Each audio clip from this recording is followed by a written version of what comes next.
안녕하세요. 존입니다. 드디어 3편 첫 번째 비디오입니다. 자, 2세기의 기록은 상대적으로 짧습니다.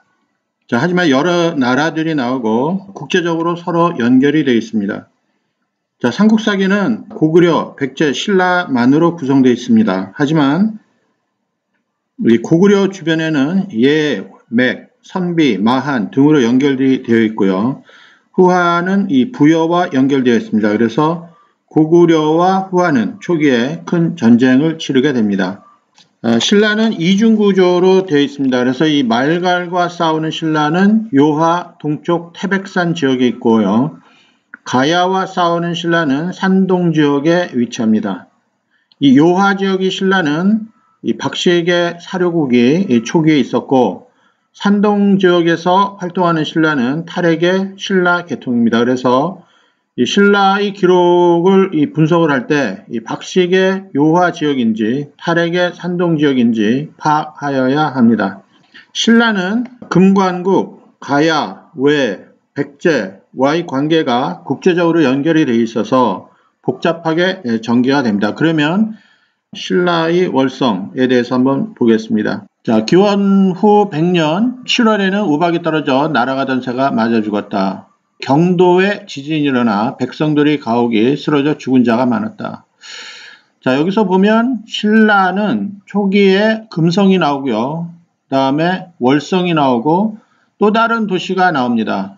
그래서 경도라는 지역이 자주 등장하게 됩니다. 자, 101년에 보면은 성을 쌓고 월성이라 이름 붙이고요. 파사 이사금 22년 101년에는 왕이 월성으로 거처를 옮긴다고 합니다. 자, 이 파사 이 기록을 보게 되면 이 월성을 쌓고 거처를 옮기게 되는데, 신라 초기 이 혁거세 시절에는 금성을 이야기하죠. 그 다음에 이 파사 시절에는 월성으로 거처를 옮긴다라고 합니다.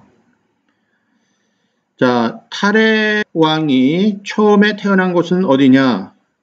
탈해조의 기사를 보면 외의 동북쪽 천리에 위치한다 이렇게 하고 있습니다. 그래서 그곳에서 탈해가 탄생하고, 이 탈해는 금관국을 거쳐 진안 육부에 도착하게 되는데, 그곳에서 탈해가 정착을 합니다. 그곳은 양산 지역이 되고 후에 알지가 파사에게 물려준다 합니다. 그리고 이 지역은 월성이 된다라고 합니다. 자, 양산과 월성은 같은 위치를 구성하고 있죠. 왜냐하면 양산 지역으로 탈해가 갔고 그곳에서 월성이 생겼다 이런 기록이 나옵니다. 그래서 탈해 기사에는 양산이 보이고 그 뒤에 월성이 된다 이런 기록이 나오고, 그 후에 김할지 기사도 월성에서 시작하는 것으로 기록이 되어 있습니다. 그 다음에 이 월성에 관련된 양산에 관련된 기사는 그 후에 쭉 나타나게 되고요. 나중에 이 신라분기 진흥왕 때도 이 월성 지역에 황룡사라는 절을 짓게 됩니다. 그래서 우리가 생각하는 이 황룡사의 위치가 그곳은 월성이었고, 이 월성의 위치는 삼국사기 초기 기록에 의하면 우리가 생각하는 한반도 남부 지역이 아님을 알 수가 있습니다. 자, 그 다음에 기원 후 102년에 보면은 수로의 금관국이라는 기록이 보이게 됩니다. 그래서 금관국에 관한 기사가 나오게 되는데, 파사이사금 23조 102년에 보면 금관국 왕 수로에 대한 기록이 나옵니다. 여기 잠깐 내용을 보면 읍즙벌국과 실질곡국이 영토를 놓고 다투다가 왕에게 결정을 해줄 것으로 청하는데, 이때 왕은 금관국의 수로왕이 나이가 많아 지식이 많다 하면서 수로왕에게 의견을 듣게 됩니다. 그래서 수로왕은 읍즙벌국의 영토가 속해진다라고 결론을 내어주죠.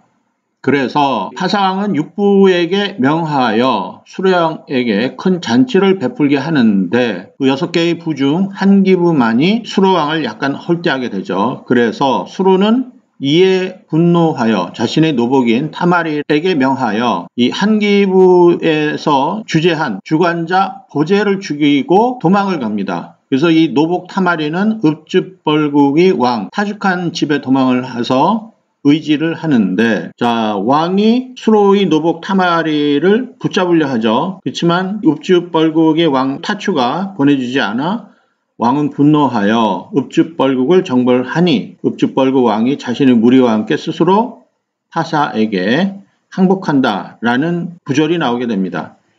자, 이때 마찬가지로 실직과 압독도 파사에게 항복한다 라고 기록이 되어 있습니다. 자, 이 신라와 이 금관국 간의 이 기록을 보게 되면 이 삼국사기 금관국은 탈해기사에 의하면 적어도 기원전 19년 이전부터 금관국이 존재하는 것으로 되어 있습니다. 왜냐하면 탈해가 올 때는 기원전 19년에 오는데 그때 금관국을 만나게 되죠.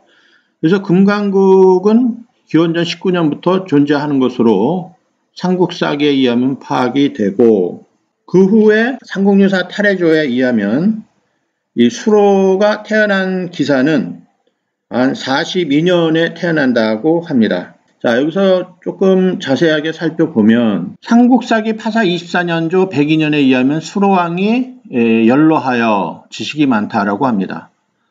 자, 그러면 그 당시에 어느 정도의 나이인가를 추정을 해보면 삼국유사의 수로가 기원 후 42년에 태어났다 하면 102년이면 거의 한 60살이 되죠. 그래서 60살이면 거의 연로했다라는 기사가 상식적으로 이해하게 됩니다. 자, 그럼 적어도 삼국유사의 수로왕이 42년도에 태어났다라고 한다면 파사 23년의 수로의 왕이 한 60살이 정도 되는 것으로 보아 삼국사기 파사기록과 삼국유사의 수로기록은 상대적으로 이해할 수 있는 그러한 내용이 되겠습니다. 그래서 그 당시 이 기사는 신빙성이 높은 것으로 말할 수가 있습니다.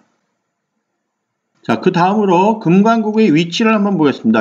자, 여기 보면 삼국사기 잡지에 김해 소경에 대한 기록이 나와 있습니다. 그래서 여기 보면 이 김해 소경은 옛 금관국이고 지금은 금주라고 합니다.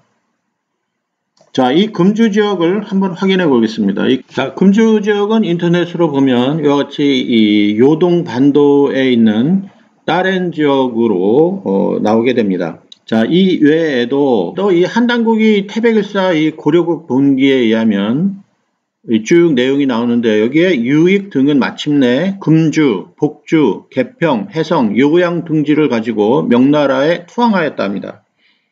자, 그래서 이 금주 이 지역은 어디이냐? 적어도 이 지역은 이 요동 지역에 해당되는 지역으로 나타납니다. 자, 그러면 우리가 알고 있는 금관가야 또는 김해가야 또는 이러한 지역들을 한국 학계에서는 한반도 남부의 김해 지역으로 우리가 설명을 하고 있는데, 이 삼국사기 잡지라든가 삼국사기 기록 또는 이 한당국이 태백일사 고려국에 대한 기록, 이러한 것을 전체적으로 종합하였을 경우에는 김해 지역은 이 한반도 남부가 아니라 요동반도의 다른 지역으로 지역이 나오게 됩니다. 자, 그렇게 되면 이 외의 동북쪽 천리에 해당되는 이 지역이 이 산해경에 의하면 이 외의 지역의 연해에 위치했다라는 기록도 정확하게 맞아 들어갑니다. 자, 그래서 우리가 학계에서 기존에 배웠던 이 김해 지역과 삼국사기에 기록된 이 김해 지역은 서로 일치하지 않음을 알 수가 있습니다. 자, 삼국사기에 하면 이렇게 이 신라 파사와 이 금관국의 수로는 그 내용으로 봤을 때 서로 적대적이지 않습니다. 파사는 수로에게 의견을 물어보고 수로의 의견을 수렴하여 읍줍벌국이라는 나라에게 손을 들어주죠. 자, 이런 것으로 봤을 때 적어도 수로의 금관국과 신라와의 관계는 적대적이지 않습니다. 하지만 이 당시에 신라와 가야와의 관계를 한번 보겠습니다. 자, 가야의 기원은 허왕국이라고 이미 먼저 챕터에서 다 말씀을 드렸습니다. 자, 그런데 이 가야는 우리가 알고 있기로는 금관가야 이런 식으로 금관국과 가야국이 같은 어떤 동일한 정체성을 가지고 있다고 배웠고, 그 위치는 한반도 남부의 김해 지역으로 우리가 알고 있습니다. 그런데 이 삼국사기 신라 파사왕 때의 기록에 의하면 이 금관국과 가야의 실체는 동일하지 않고 다른 정체성을 보이고 있으며, 신라와 금관국, 신라와 가야의 서로 이 상관관계는 일치하지 않습니다. 그리고 그 위치도 우리가 밖에서 말하는 바와 같이 한반도 남부 지역이 아님을 알 수 있게 됩니다. 이 가야에 관한 기사를 보면 이 타레이 사금조부터 쭉 기록이 나오기 시작하는데 이 가야와 신라는 서로 싸우게 됩니다. 그 싸우는 지역은 황산진, 그 다음에 가소성, 마두성 이런 지역에서 서로 싸우게 됩니다. 자, 그리하여 나중에는 이 황산화 지역에서도 싸우고 하는데 이 가야에 관한 기사는 기원 후 116년까지 나오게 됩니다. 자, 이러한 내용을 봤을 때 적어도 신라, 타레 왕 때나 파사이사금 때 신라와 금관국과의 관계 또는 신라와 가야와의 관계는 서로 틀리기 때문에 아마도 금관국과 가야는 후대 어느 시절에 서로 합치가 돼서 동일한 정체성을 보여주지 않나 생각이 됩니다. 자, 조금 더 설명을 드리면 이 가야의 허왕국은요, 인도 북부 지역에서 중국 수촨성으로 이 양쯔강을 통해서 결과적으로 수로와 만난다고 하는데 이 수로의 금관국의 위치는 요동반도에 있는 이 금주, 다렌 지역으로 확인이 되고요. 타레가 태어난 지역은 이 외로부터 동북 천리에 해당되는 지역으로 이 타레의 목에는 여인국, 북에는 함달파로 되어 있습니다. 그리고 이 타레가 태어나서 어디로 도착하느냐? 진안 육부 양산 지역으로 가서 자리를 잡는다라는 기록이 보이고요. 한편으로 이 또 타레는 이 가야와 싸우는데 이 가야와 싸우는 지역은 황사나 또는 마두성이란 그 지역에서 싸우게 됩니다. 그리고 나서 이 가야는 116년의 기사가 보이고 그 이후 85년간 가야 기록은 보이지 않습니다.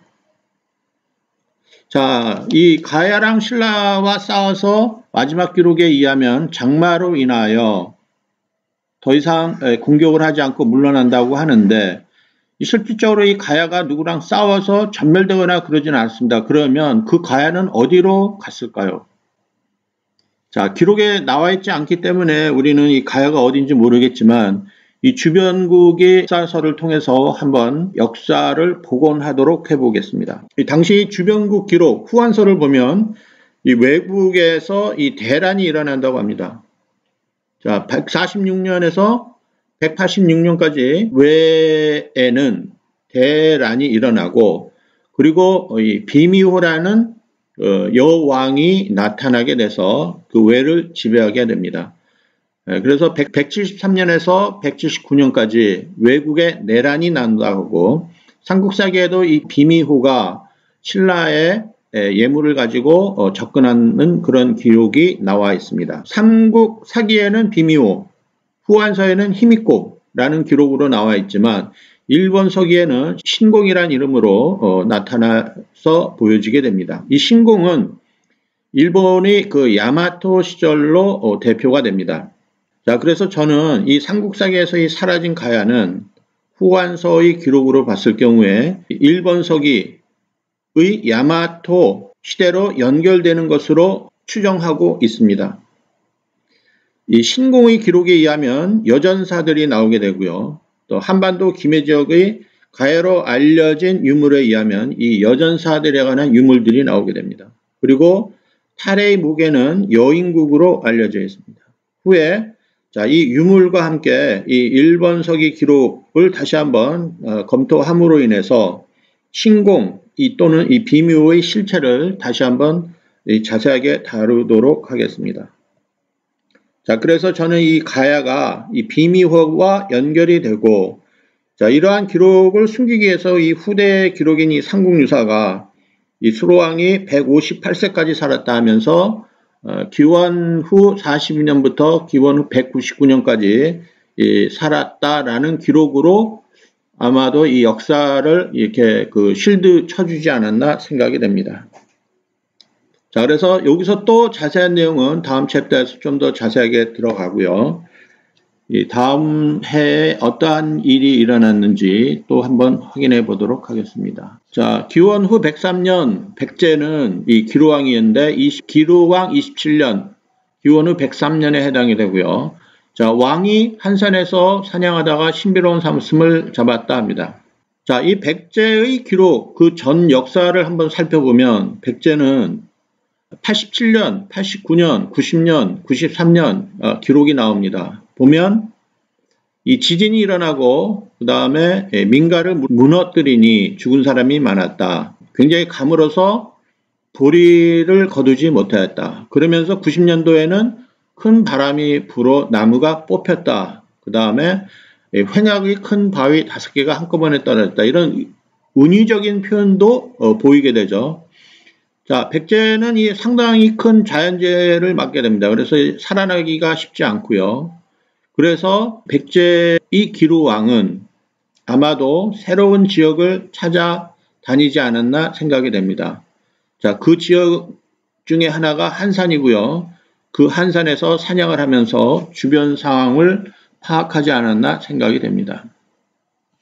마찬가지로 그 다음에 104년도에 의하면 신라의 기록인데요. 실직이 반란을 일으키니 이 병사를 출동시켜 토벌하고 평정하여 남은 무리들을 남쪽 변경으로 옮겼다. 자, 이 파사 시절도 이 요하 지역은 가뭄 또는 국제적인 여건에 의해서 그 지역이 굉장히 살기 힘든 지역으로 파악이 됩니다. 그래서 실직 또한 반란이 일어나는데 이 구체적으로 이 실직이 반란을 일으키는 이유가 정치적인 건지 자연재해인지는 확실치 않지만 여러 요인들이 복합하여 그들은 반란을 일으키게 되고 그 당시 이 파사왕은 그 반란인들을 남쪽, 당시에 신라는 가야와 싸우게 되죠. 어디 지역에서? 황산화 지역에서 가야가 싸우게 됩니다. 그래서 가야와 싸울 때 병사들이 필요로 하게 되죠. 그래서 이 반란군들을 이 남쪽으로 내려보내지 않았나 생각이 됩니다. 자, 이 실질곡국 또는 이 실질북은 하슬라라는 지역, 대령, 이하 이런 지역과 이 연관을 보여주고 있습니다. 그래서 실직국이 위치하는 국은 금관국의 수로왕과 관련이 되어 있고요.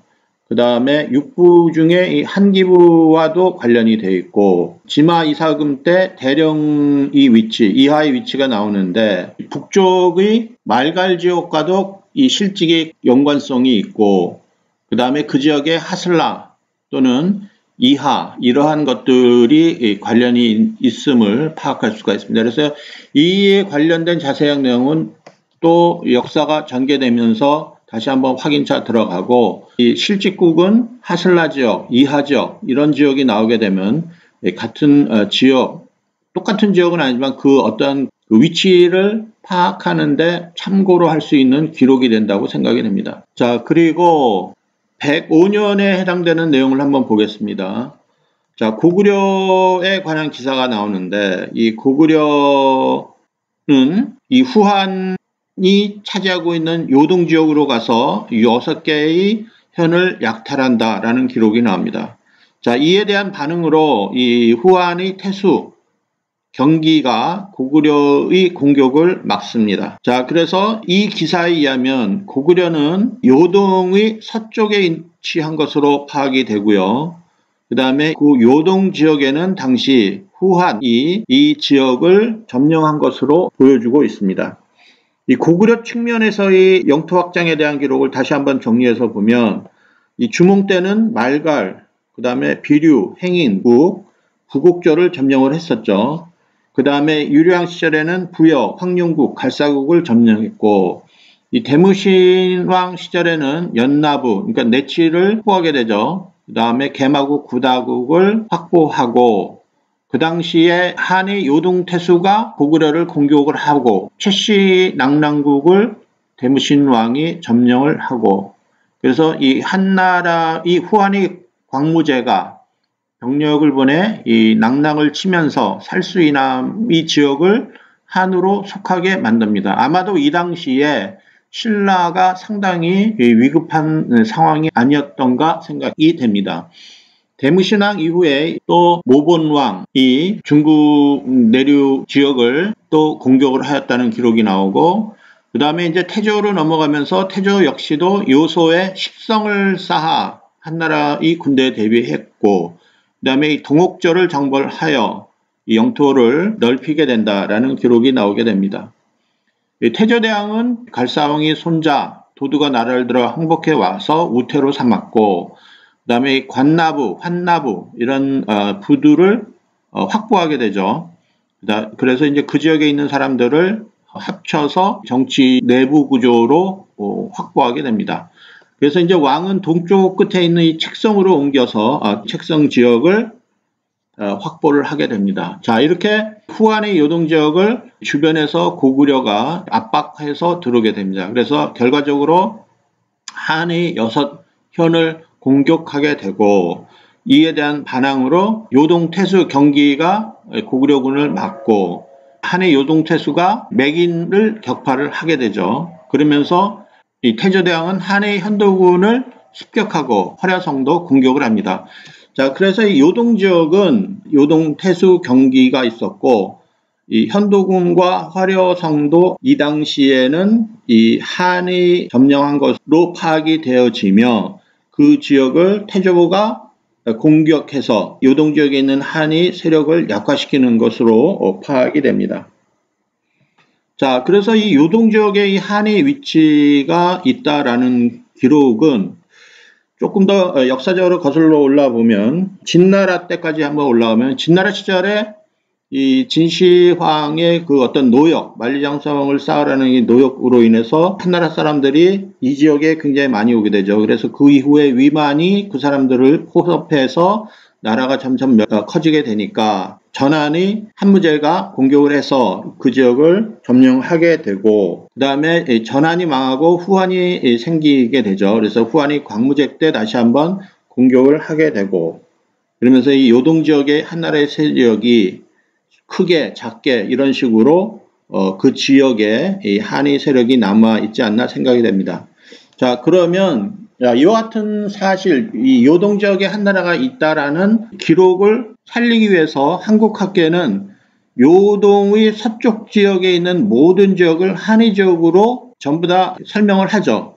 자, 그러면 상대적으로 고구려는 요동의 동쪽인 한반도 북부 대동강 지역에 있을 것이라고 추측을 해서 학계에서 설명을 합니다. 하지만 자세히 보면 태조대왕 때 요동의 6현, 그 다음에 현도군 화려성을 공격하고, 그 다음에 요소의 십성, 이러한 것들로 봤을 경우에는 요동의 서쪽에 해당되는 지역에 고구려가 있지 않았나 생각이 됩니다. 자, 그러면 위치 비정이 엉망이 되는 거죠.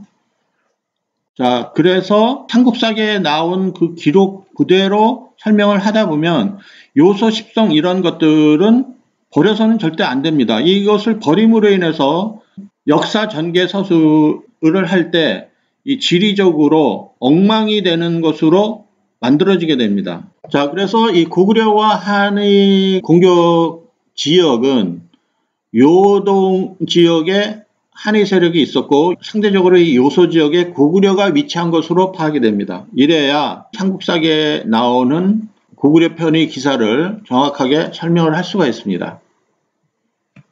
자, 그 이후에도 이 고구려와 후한과의 그 싸움이 일어나는데, 자, 그것을 설명하기 이전에, 자, 105년에 해당되는 부분은 어떠한 내용이 있나 한번 보겠습니다. 자, 105년에 의하면 이 신라와 백제는 초기부터 계속 싸우는데, 이 105년 때에는 신라와 백제가 서로 화친을 하게 됩니다. 다시 말해서 이 지역은, 이 요하 지역은 자연재해로 인해서 백제는 가물고 민가가 많이 유출이 되고, 은유적인 표현이 나오죠.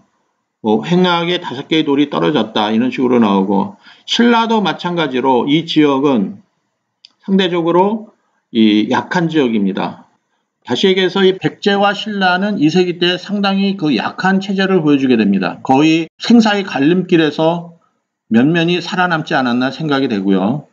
이때 마찬가지로 이 고구려와 한의 싸움에 백제와 신라는 그 지역에서 살아남기 위해서 아마도 이때는 화친으로 서로가 동맹을 맺지 않았나 생각이 됩니다. 자, 105년도에 이 한해 요동체스 경기가 맹인을 격파했다는 기록이 나오죠. 그러면서 이때 신라와 백제는 서로 사신을 보내서 화친을 청하게 됩니다. 자, 신라는 마찬가지로 이 가야와 대결을 벌이게 되는데 106년에 파사는 압독으로 가서 가난한 자들에게 구휼을 펼치죠. 그 다음에 이제 3개월 동안 있다가 압독에서부터 다시 돌아옵니다. 그래서 요하 지역의 원래 지역에 들어가서 그 지역에 있는 사람들을 이렇게 민심을 파악하고 그 사람들에게 구휼 활동을 해주게 됩니다. 또한 마찬가지로 신라는 가야와 싸우는데 이 가야와 싸우는 이 지역은 황산화 지역으로 설명이 됩니다. 자, 계속해서 이 마두성이라는 기록이 나타나는데 이 마두성에 대한 내용도 역사적 전개가 일어나면서 계속해서 나올 때마다 다시 한번 설명을 하도록 하겠습니다. 이때는 이 신라가 이 두 개의 정치 구조를 보이게 되는데 하나는 실직 지역에서 반란을 일으킨 사람들에게 구휼 활동을 하러 가고 또 하나의 기록은 이 산동 지역에서 이 가야 제왕과 싸우는 사람들과 또 엮이게 되는 그러한 역사적 서술이 되겠습니다. 자, 이와 같은 내용은 이 삼국사기만을 읽어봤을 때 이 삼국의 역사는 한반도 남부에서 이루어졌다고 설명을 하기 때문에 이 부분을 설명할 수가 없습니다. 이 이중구조라든가 이러한 역사학자들은 이 2세기에 관한 기록을 해석을 포기합니다. 해석을 하면 할수록 더 엉망인 역사 체계가 나오기 때문에 차라리 그냥 다 버립니다. 자, 그래서 이 부분에 대해서는 어떤 누구도 이런 설명을 하지 않기 때문에 믿기 쉽지 않겠지만 그 글을 그대로 이해하고 역사적으로 설명을 해 나가면 이와 같이 삼국사기에 있는 기록을 버리지 않고 역사적으로 해석하는 것이 복원이 됩니다. 자, 이 진실에 기반된 역사 해석, 선입관이 없는 상태로 이 역사를 해석을 해야 이와 같은 결론에 나오게 됩니다. 이 요하 지역 동쪽에서 존재하는 이 백제는 말갈이 공격을 받게 됩니다. 그 지역의 우곡 지역으로 이 말갈이 들어와서 백성들을 약탈하고 도망한다라는 기록이 나오고요. 이 파사의 사금에 의하면 누리가 들어 곡식을 해쳤다. 그 다음에 성문이 저절로 무너졌다.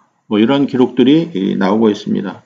비가 오지 않았다. 그래서 파사의 사금이 돌아가셨다. 자, 말갈에 대한 공격에 대한 쭉 정리를 한번 해봤고요. 우곡성에 관한 기록을 정리를 해봤습니다.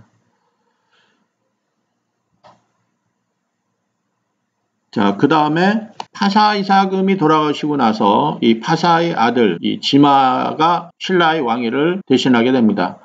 자, 그래서 유리왕 다음에는 탈해 왕이죠. 이 탈해가 죽으면서 탈해의 아들들이 왕을 맺지 않고 유리의 아들들이 왕을 맺는데 유리의 둘째 왕이 파사왕, 둘째 아들이 지마가 되고요. 그 다음에 지마 이후에는 유리의 첫째 왕인 일성의 아들인 아달라가 왕을 잇게 됩니다. 자, 113년에도 마찬가지로 지마가 이 신라 왕위를 계승했을 때 백제는 사신을 보내 내빙했다라는 기록이 나오죠. 그래서 이때까지만 해도 백제와 신라는 서로 연결이 됩니다. 그러니까 신라는 지마왕 때도 마찬가지로 가야와 싸우게 되는데 그 싸우는 지역이 황산화 지역이 되죠. 자, 이때 외에는 무슨 상황이었는가? 자, 이때 외에도 그렇게 센 역할을 하지 못합니다. 자, 기루왕 116년의 기록을 보면 큰 비가 열흘이나 내려 한강이 물이 넘쳐서 민가를 떠 내려가게 하고 허물어뜨렸다. 이렇게 되죠. 한강이 물이 넘쳐서. 자, 그래서 한수 지역에 있는 지역도 장마로 인해서 정착하기 힘든 상황이 됩니다. 자, 이 지마는 이 가야와 싸우기 위해서 정병 10,000명을 거느린다. 이렇게 돼 있죠. 자, 이 10,000명은 상당히 많은 숫자입니다. 그래서 이와 같은 이 가야인이나 가야와 싸우는 신라계의 이 지마인들이 적어도 병사들이 그 수가 상당했음을 알 수 있습니다. 자, 이때 외는 마찬가지로 약했죠. 그러면서 외의 이름이 외노국으로 불립니다. 자, 상당히 중요한 내용인데 나중에 이 외노국에 대한 내용이 나오게 되는데 이 외노국을 좀 기억해야 되는 나라 이름이 되겠습니다. 그 다음 고구려 태조왕은 후한의 요동지역을 공격하게 되죠. 그러면서 현도군을 공격하고 화려성을 공격하게 됩니다. 자, 고구려 태조왕 시절 예맥과 함께 한의 현도군을 습격하고 화려성을 공격한다라는 기록이 나옵니다. 자, 이 지역은 기원 후 40년에 의하면 적어도 선화벌의 북쪽 경계에 위치한 지역이 아닌가 생각이 되고요. 자, 현도의 화려성은 고구려와 접촉하는 지역으로 나오게 됩니다. 자, 이 화려현과 불례성이 나오는 기록에 의하면 이 불례성은 국내성이라 하죠. 자, 결국 기원 후 120년에 의하면 신라의 월성, 이 지역은 큰 별이 월성이 서쪽에 떨어졌는데 소리가 천둥 소리와 같았다. 그렇죠. 자, 그래서 이 월성 지역은 어떤 그 좋지 않은 징후의 기록이 보이게 되고 마찬가지로 경도도 이 장마로 인해서 전염병이 크게 돕니다. 그래서 적어도 지마의 병사들을 움직이는 수는 상당히 많음에도 불구하고 자연재해로 인해서 상당히 힘든 상태가 이 지마 시절에 이루어지지 않았나 생각이 됩니다. 자, 그래서 이 요하 지역에는 한나라와 고구려가 싸우게 되고 이 지역에서 조금이나마 활동했던 신라들은 아마도 이 지역을 포기하게 됩니다. 그럼에도 불구하고 이 산둥 지역에서 이 경도를 차지하고 있는 이 신라군 역시 이 전염병으로 인해서 당시 상당히 고생을 하지 않나 생각이 됩니다. 자, 다음 챕터에 좀 더 자세하게 설명을 하도록 하겠습니다. 감사합니다. 다음에 또 뵙겠습니다.